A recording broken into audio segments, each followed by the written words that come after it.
प्रभु यीशु मसीह के सामर्थी और जलाली नाम में आज दिनांक 23 अप्रैल दिन रविवार को हम आप सब श्रोताओं का हार्दिक स्वागत करते हैं।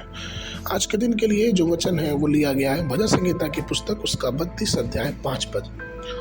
वचन कहता है, जब मैंने अपने पाप तुझ पर प्रकट किया और अपना अधर्म ना छिपाया और कहा मैं यहोवा के सामने अपने अपराधों को मान लूंगा, तब तूने मेरे अधर्म और पाप को क्षमा किया है। प्रियो, तीसरे प्रकार की क्षमा स्वयं को क्षमा करना है, अर्थात अपने आप को क्षमा करना है। बहुत से ऐसे हैं जो शोक करते हैं और कहते हैं कि मुझे यकीन नहीं होता कि परमेश्वर ने मेरे पाप को क्षमा किया। मुझे ये नहीं समझ में आता है कि मैंने उद्धार पाया है कि नहीं, क्योंकि मैं उस उद्धार के आनंद को नहीं ले पा रहा हूँ। मृत्यु का भय मुझे घेरा है और मुझे नहीं पता है कि मुझे क्या करना चाहिए।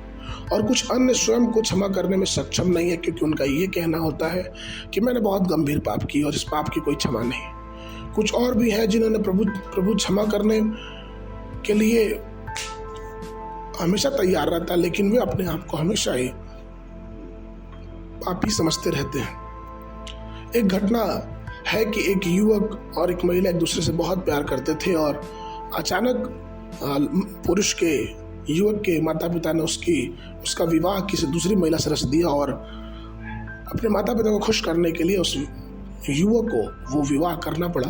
और इस बात से वो महिला बहुत दुखित हुई और इस बात को सहन नहीं कर पाई और उसने अपनी जान दे दी, आत्महत्या कर ली। इस बात का परिणाम इस युवक पे इतना बुरा पड़ा कि इसने अपने आप को कभी माफ़ी नहीं किया। इसको हमेशा लगता था कि उस महिला की जान या फिर उसकी मृत्यु का जो कारण है वो मैं हूँ, और इस प्रकार से वो हमेशा अपने आप को दोषी पाता रहा। आपको मालूम प्रियो, शैतान भी यही चाहता है। शैतान हमेशा ये चाहता है कि हम अपने मन में गिल्ट अर्थात दोष की भावना से भरे रहें और ऐसे में हम उस घोर अंधकार में पड़े रहें और हम परमेश्वर की क्षमा की अनुभूति को हम प्राप्त नहीं कर पाते हैं। अर्थात हम ये ग्रहण नहीं कर पाते कि परमेश्वर हमारे घोर और बहुत बड़े पाप को भी क्षमा करने के लिए तैयार है।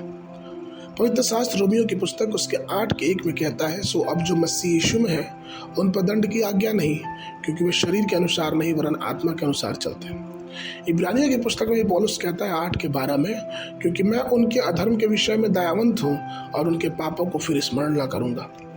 प्रियो, प्रेरित पौलुस ने दृढ़ निश्चय किया कि उसकी पुरानी बातें को परमेश्वर भूल गया है। हमें पता है कि पौलुस कितना निर्दयी कलीसिया का सताने वाला था, लेकिन उसने भी अपने हर बातों में परमेश्वर से क्षमा प्राप्त किया और उसने इस बात का आनंद उठाया कि परमेश्वर ने उसके पापों को, उसके गुनाहों को माफ कर दिया है। फिलिपियों की पत्री उसके 3:13 और 14 पद में पौलुस कहता है कि हे भाइयों, मेरी भावना यह नहीं कि मैं पकड़ चुका हूँ, परंतु केवल यह कि एक काम करता हूँ कि जो बातें पीछे रह गई उनको भूलकर आगे की बातों की ओर बढ़ता हुआ निशाने की ओर दौड़ा चला जाता हूँ, ताकि वह इनाम पाऊँ जिसके लिए परमेश्वर ने मुझे मसीह यीशु में ऊपर बुलाया। प्रियो, जब यीशु के लहू ने हमें धोकर शुद्ध कर दिया है, जब उसकी दया ने हमारे पापों को क्षमा कर दिया है, तो अपने पिछले पापों को याद करने, उस पर मनन करने, उस पर चिंतित होने की कोई ज़रूरत नहीं। अपने विवेक को दोष लगाने की कोई ज़रूरत नहीं है, क्योंकि परमेश्वर का बलिदान एक परम बलिदान है, जिस बलिदान से हमें छुटकारा मिला है। इसलिए आइए उस बड़े गिल्ट से, उस बड़े दोष से जो हम अब कभी कभी अपने जीवनों पे लगाते हैं, उससे बाहर निकले और परमेश्वर की आशीषों का अनुभव करें, क्योंकि शैतान कभी नहीं चाहता कि हम प्रभु की आशीषों और अपने पापों की सोच से बाहर निकले और परमेश्वर की आशीष को पाए। इसलिए आइए अपने जीवन में वचन को माने और अपने आप को दोषी करार न करते हुए परमेश्वर के धन्य बलिदान को धन्यवाद करें और उसके नाम की महिमा करें। आज के मनन के लिए लूका रचित सुसमाचार उसका 1 अध्याय 76 और 78 पद।